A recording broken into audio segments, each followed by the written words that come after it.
आज है 25 नवंबर 2023, दिन शनिवार। नमस्कार, सुप्रभात। न्यूज छत्तीसगढ़ में आपका बहुत बहुत स्वागत है। इससे पहले आप छत्तीसगढ़ के कौन से जिले से न्यूज को देख रहे हैं, कमेंट में हमें जरूर बताइए। साथ ही डेली अपडेट रहने के लिए चैनल को सब्सक्राइब जरूर करें। छत्तीसगढ़ में किसानों की माली हालत सुधारने के लिए बन रहा ये प्लान। प्रदेश में किसानों की माली हालत सुधारने के लिए नई सरकार को बांधों और नहरों का विस्तार करना होगा। कहने के लिए तो प्रदेश में अभी बांधों की क्षमता 21.40 लाख हेक्टेयर की भूमि को सिंचित करने की है, मगर सिंचाई महज 11 लाख हेक्टेयर भूमि में ही हो पा रही है। इसकी वजह यह है कि पिछले वर्षों में जिस गति से छत्तीसगढ़ के जल संसाधन विभाग को नहर नालियों के साथ नए बांधों का निर्माण करना था, वो नहीं हो पाया। अब प्रदेश के किसानों को नई सरकार से उम्मीद है कि वो इस क्षेत्र में काम करेगी। सीएम भूपेश का तंज, पीएम पूरे देश का होता है, सभी राज्यों को दें 450 रुपए में गैस सिलेंडर। छत्तीसगढ़ के मुख्यमंत्री भूपेश बघेल ने गैस सिलेंडर के दाम पर पीएम मोदी और भाजपा सरकार पर जमकर निशाना साधा। उन्होंने सोशल मीडिया एक्स पर लिखा कि पीएम तो पूरे देश का होता है, फिर वो राज्य की जनता के साथ भेदभाव कैसे कर सकता है। उन्होंने पीएम मोदी पर तंज कसते हुए कहा कि मोदी की गलत नीतियों के कारण देशवासी महंगाई से त्रस्त हैं। ये तो उन्होंने स्वयं ही स्वीकार कर लिया है। सीएम ने तंज कसते हुए कहा कि अगर मोदी की गारंटी है तो पूरे देश में 450 रुपए में सिलेंडर दे दीजिए। छत्तीसगढ़ पुलिस भर्ती परीक्षा को लेकर हाईकोर्ट सख्त, निर्वाचन आयोग को लगाई फटकार। पुलिस भर्ती परीक्षा को लेकर छत्तीसगढ़ हाईकोर्ट ने भारत निर्वाचन आयोग को जमकर फटकार लगाई। भर्ती परीक्षा की अंतिम चयन सूची जारी करने के संबंध में राज्य सरकार को दी जाने वाली सहमति पर जल्द से जल्द निर्णय लेने के निर्देश दिए गए। ये सुनवाई हाईकोर्ट ने पुलिस भर्ती परीक्षा की एक अन्य अभ्यर्थी पुष्पा सिद्धार की याचिका पर की। इसके साथ ही हाईकोर्ट ने अपनी अगली सुनवाई के लिए सप्ताह के बाद का समय तय किया है। 14 टेबल में की जाएगी वोट्स की गिनती। विधानसभा चुनाव के बाद प्रशासन गणना की तैयारी व्यवस्था में जुट गई है। 3 दिसंबर को शासकीय अभियांत्रिकी कृषि महाविद्यालय चातरखार में सवेरे 8 बजे से मतगणना शुरू होगी। यहां पर ईवीएम में मतों की 14 टेबल में की जाएगी। इसी प्रकार से पोस्टल बैलेट और ईटीपीबीएस मतों की गणना अलग टेबल्स में की जाएगी। इसी कड़ी में कलेक्टर और जिला निर्वाचन अधिकारी राहुल देव ने मतगणना स्थल में टेबल व्यवस्था, पार्किंग और सुरक्षा व्यवस्था, मीडिया सेंटर और मतगणना स्थल की पूरी व्यवस्थाओं का अवलोकन किया। पीएम श्री के दूसरे चरण में सिर्फ 10 स्कूल्स का चयन, यूडाइस कोड बना बाधा। प्रधानमंत्री स्कूल फॉर राइजिंग इंडिया योजना के तहत दूसरे चरण के लिए सिर्फ 10 स्कूल्स का चयन किया गया। समग्र शिक्षा विभाग की तरफ से स्कूल्स का चयन कर मंजूरी के लिए केंद्र सरकार को भेज दिया गया। पीएम श्री योजना के तय मापदंड के अनुसार प्रदेश में सिर्फ 10 स्कूल मिले। पीएम श्री में शामिल करने के लिए पहली से 10वीं कक्षा अथवा 12वीं कक्षा तक के स्कूल्स को प्राथमिकता दी जा रही है। इन यूडाइस के स्कूल प्रदेश में कम हैं। सरकारी कर्मचारी कर रहा था राजनीतिक दल का प्रचार प्रसार। छत्तीसगढ़ विधानसभा चुनाव के दौरान शासकीय कर्मचारी के द्वारा राजनीतिक पार्टी के प्रचार प्रसार में शामिल होने की शिकायत पर दुर्ग कलेक्टर और जिला निर्वाचन अधिकारी पुष्पेंद्र मीणा ने बड़ी कार्रवाई की।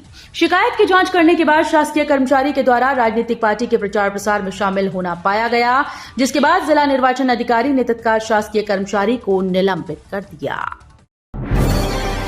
श्रीमान झा ने एशिया का पैरा आर्म रेसलिंग चैंपियनशिप में जीता ब्रॉन्ज मेडल। भारत के साथ साथ पूरे एशिया का नाम रोशन करने वाले भिलाई के श्रीमान झा ने एक बार फिर से भिलाई सहित छत्तीसगढ़ का नाम पूरे देश में रोशन कर दिया। श्रीमान झा एशिया के एकमात्र और विश्व के तीसरे नंबर के पैरा आर्म रेसलिंग खिलाड़ी हैं। उज्बेकिस्तान में आयोजित एशिया का पैरा आर्म रेसलिंग चैंपियनशिप में श्रीमान झा ने ब्रॉन्ज मेडल जीतकर भारत का नाम रोशन किया। श्रीमान झा की इस उपलब्धि पर छत्तीसगढ़ के सीएम भूपेश बघेल ने भी ट्वीट कर उन्हें बधाई दी। बीजेपी ने सीएम भूपेश को अयोग्य घोषित करने के लिए की शिकायत, कांग्रेस ने किया पलटवार। छत्तीसगढ़ में विधानसभा चुनाव के लिए वोटिंग हो गई। अब 3 दिसंबर को काउंटिंग होने वाली है, लेकिन इससे पहले बीजेपी ने मुख्यमंत्री भूपेश बघेल को अयोग्य घोषित करने के लिए निर्वाचन आयोग से शिकायत की। इसमें बीजेपी के पाटन विधानसभा से प्रत्याशी विजय बघेल भी शामिल हैं। उन्होंने भूपेश बघेल को आचार संहिता के उल्लंघन का आरोप लगाया। इस पर सियासत हो रही है। कांग्रेस ने बीजेपी पर जमकर निशाना साधा है।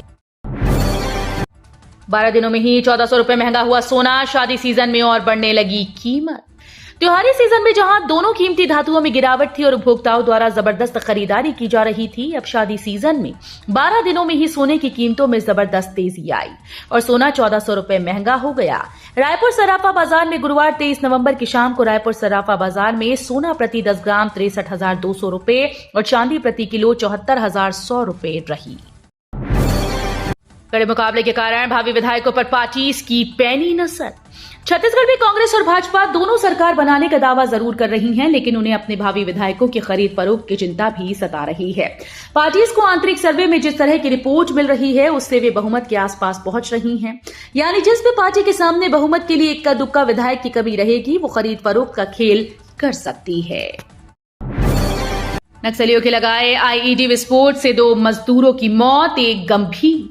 जिले के छोटे डोंगर थाना क्षेत्र के आमदई निको माइंस इलाके में शुक्रवार को नक्सलियों के लिए लगाए गए आईईडी में विस्फोट हो जाने से 2 मजदूरों की मौत हो गई, वहीं एक अन्य मजदूर गंभीर रूप से घायल हो गया। बताया जा रहा है कि तीनों मजदूर जंगल के रास्ते पर काम कर जा रहे थे।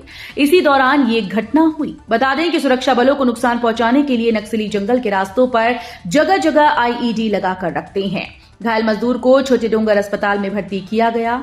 डॉक्टर्स ने उसकी हालत गंभीर बताई है।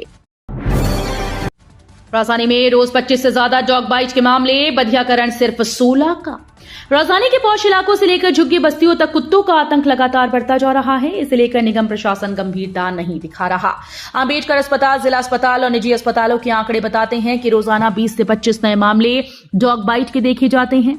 निगम के द्वारा जारी किए गए आंकड़ों के अनुसार प्रतिदिन 16 कुत्तों का बधियाकरण किया जाता है। ऐसे में जितना बधियाकरण हो रहा है, उस संख्या से रोजाना 8 से 10 लोग अतिरिक्त डॉग बाइट के मामले आ रहे हैं। दिवाली और चुनाव के बाद भी नहीं खुला पोर्टल। अटल बिहारी वाजपेयी विश्वविद्यालय परीक्षा विभाग इस साल स्वाध्यायी परीक्षार्थी के लिए परीक्षा फॉर्म जमा करने अब तक पोर्टल नहीं खोल सका। दिवाली और विधानसभा चुनाव संपन्न होने के बाद भी परीक्षा विभाग निर्णय नहीं ले सका। विश्वविद्यालय में लगातार व्यवस्था खराब होती जा रही है।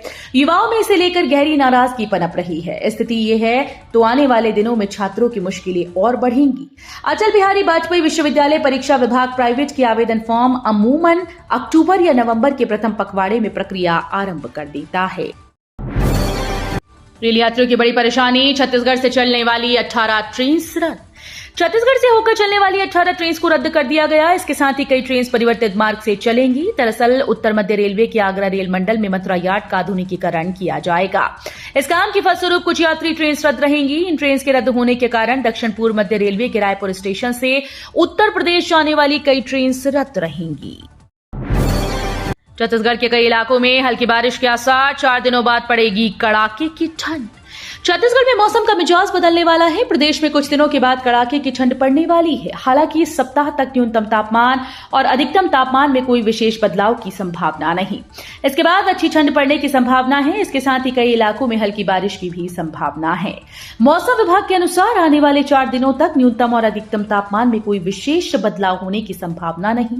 इसके बाद प्रदेश में कड़ाके की ठंड पड़ने की संभावना है। मौसम विभाग का कहना है कि प्रदेश के कई इलाकों में हल्की बारिश होने की भी संभावना है।